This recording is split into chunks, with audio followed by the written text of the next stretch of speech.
ബദർ യുദ്ധം നടക്കുമ്പോ എല്ലാവരും നേരെ നിൽക്കിൻ. സൊഫായി നിർത്തിയപ്പോൾ പുണ്യ നബി തങ്ങൾ ഒരു കമാൻഡറാണ്. അവിടുന്ന് നബിയാണ്, അവിടുന്ന് ടീച്ചറാണ്, അവിടുന്ന് അധ്യാപകരാണ്, അവിടുന്ന് കുടുംബത്തിന്റെ ഹെഡാണ്. നബി തങ്ങൾ മുഅല്ലിമാണ്, റസൂലാണ്, എല്ലാമാണ്. ഹബീബായ തങ്ങൾ ബദരീങ്ങളായ സ്വഹാബിമാരെ സൊഫ് ക്ലിയർ ചെയ്യാൻ നിൽക്കുമ്പോൾ അവിടുത്തെ കയ്യിലെ ഒരു ചെറിയ മിസ്വാക്കിന്റെ വടിയുണ്ട്, ഒരു മിസ്വാക്കിന്റെ കഷ്ണം.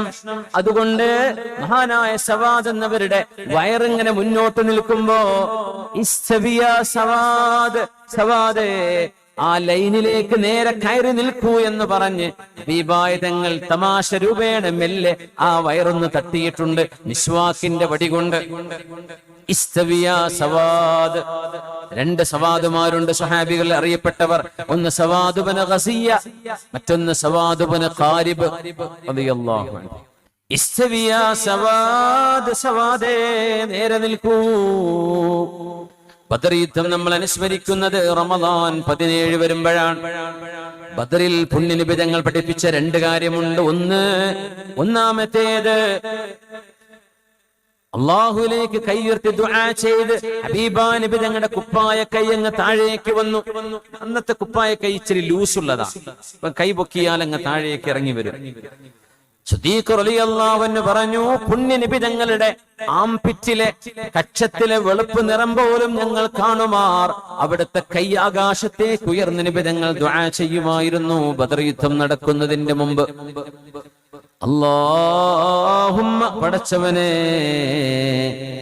ഇൻ തഹ്ലിക് ഹാദിഹിൽ ഇസാബ, ഇൻ തഹ്ലിക് ഹാദിഹിൽ ഇസാബ ഫലൻ തുഅബദ ഫിൽ അർളി അബദാ. ഞാനത് ഇൻ തുഹ്ലിക് ഹാദിഹിൽ ഇസാബ എന്ന് ഒരിക്കൽ പറഞ്ഞിരുന്നു. അപ്പൊ എന്റെ ഗുരുനാഥൻ ബഹുമാന്യരായ ഞങ്ങളുടെ ഉസ്താദ് ഡോക്ടർ ബഹാവുദ്ദീൻ മുഹമ്മദ് നദവി ഉസ്താദ് എന്നെ വിളിച്ചിട്ട് പറഞ്ഞു, തുഹ്ലിക് ഹാദിഹിൽ ഇസാബ എന്ന ആ ഒരു ഇറാബിനേക്കാളും നല്ലത് ഇൻ തഹ്ലിക് ഹാദിഹിൽ ഇസാബ അദബൻ മഅല്ലാഹ്. അള്ളാഹുവിനോട് കാണിക്കുന്ന അദബ് അങ്ങനെയാണ്. അള്ളാഹുവെ നീ നശിപ്പിക്കുകയാണെങ്കിൽ എന്ന് പറയുന്നതിനേക്കാളും ഈ സംഘം നശിച്ചു പോവുകയാണെങ്കിൽ പിന്നെ ആരുണ്ടാവില്ല റബ്ബേ എന്നാണ് പറയേണ്ടത് എന്നെനിക്ക് തിരുത്തി തന്നിരുന്നു. അള്ളാഹു ദീർഘായുസ്സും ആഫിയത്തും കൊടുക്കട്ടെ. اللهم إن تهلك هذه العصابة فلن تعبد في الأرض أبدا.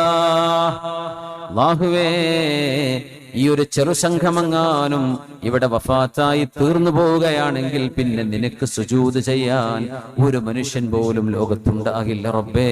അതുകൊണ്ട് 313 സംരക്ഷിക്കണേ, വിജയം തരണേ. പിന്നെ നബി തങ്ങൾ ചെയ്തത് രണ്ടാമത്തേത് ഹക്കടപാടുകളാണ്.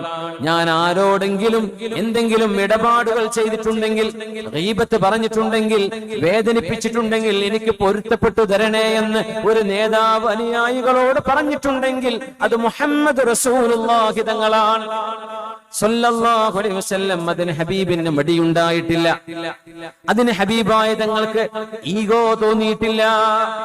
ഞാൻ നിങ്ങളെ വേദനിപ്പിച്ചിട്ടുണ്ടെങ്കിൽ നിങ്ങൾ എനിക്ക് മാപ്പ് തരണേ എന്ന് ലോകത്തിന്റെ റഹ്മത്തുൽ ലിൽ ആലമീൻ 313 കിടക്കുന്ന ഇസ്വാബയോട്, സ്വഹാബികളോട് തങ്ങൾ ചോദിക്കുകയുണ്ടായി. അപ്പോഴാണ് സവാദ് ഇബ്നു ഖസിയ സദസ്സിൽ നിന്ന് എഴുന്നേറ്റ് വരുന്നത്. അന യാ റസൂലല്ലാഹ്, എനിക്ക് വേണം നബിയെ പ്രതികാരം, എന്നെ അങ്ങ് വേദനിപ്പിച്ചിട്ടുണ്ട്.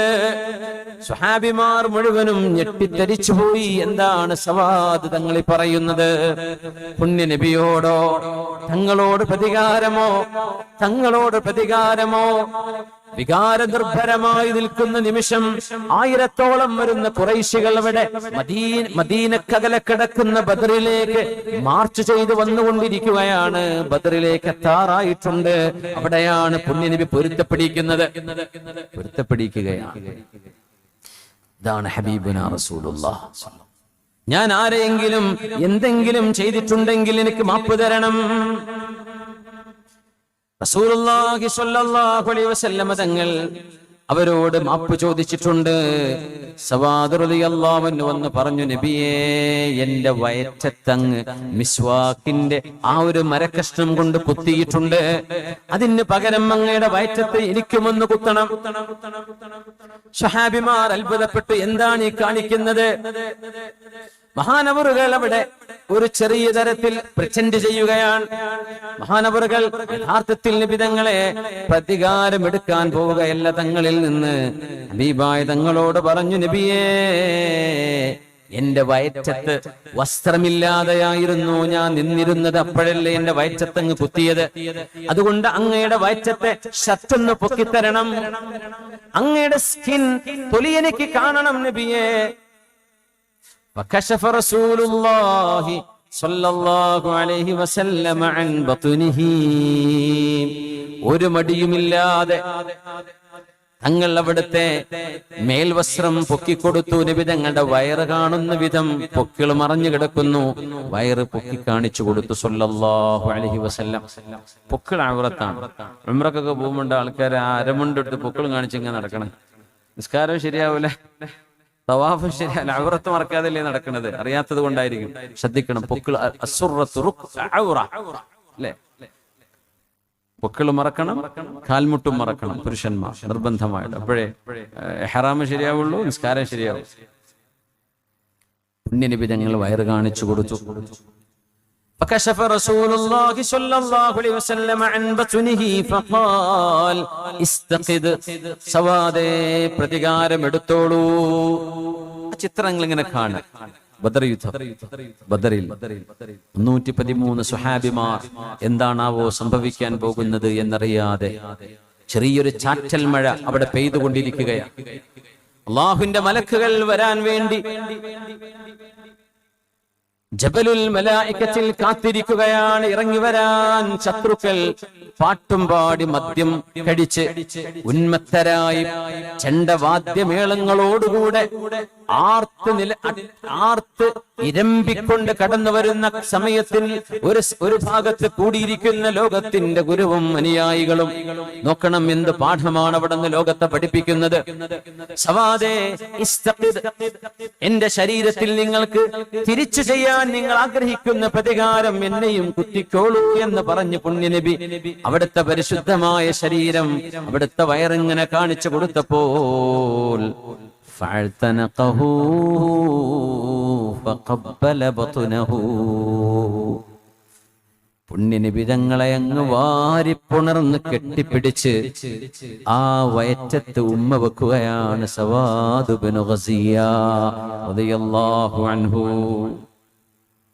മാ ഹമലക അലാ ഹാദാ യാ സവാദ്. സവാദേ, നിങ്ങൾ എന്താണ് ചെയ്യുന്നത്?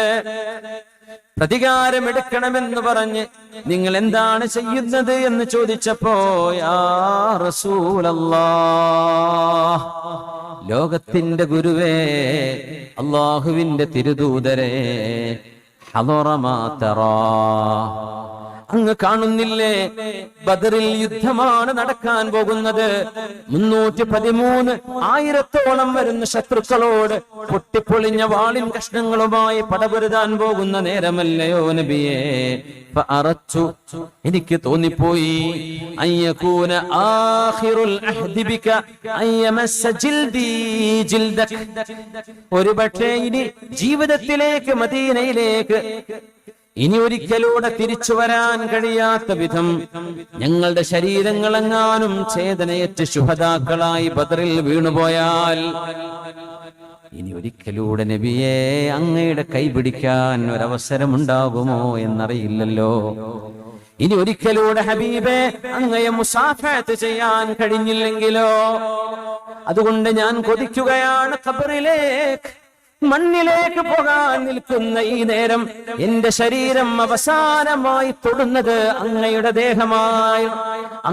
ദേഹമായിരിക്കണം.